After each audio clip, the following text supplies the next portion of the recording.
go to firearmrights.ca or ccfr.ca, you'll find our policies there. We have a policy on self-defense. It's been there since day one. So the reason why I brought it up recently is self-defense with a firearm, like concealed carry too, like these are very controversial topics, especially in Canada.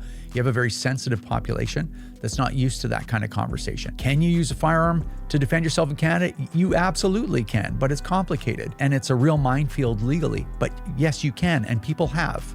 And they haven't run afoul of the law, for sure. But the reason why I felt like, I don't know, about a year and a half, it was a little ago, I think the country's a lot more ready for that conversation. The conversation about firearms being reasonably used for self-defense is absolutely reasonable. I don't find it controversial at all.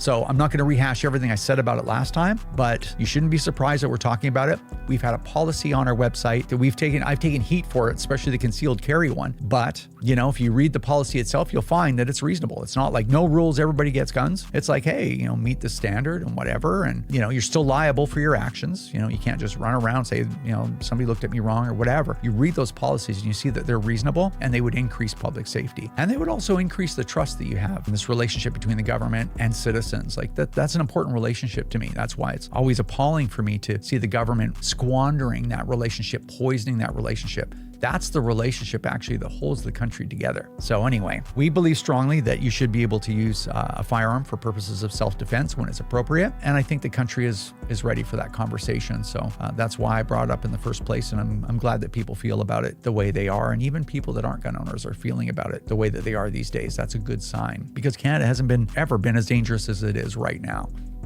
After 7 years, right? 9 years under Liberal government, 7 years of successive massive gun control and bans and all this kind of stuff, new regulations and reclassifications and all this stuff. Never been more dangerous. This is not rocket science, folks. That's it. If you want to become a member of the CCFR or possibly donate, you can do that at firearmrights.ca or ccfr.ca. Thanks everyone for watching. Make sure you share the podcast. Take care, and we will see you in the Christmas special.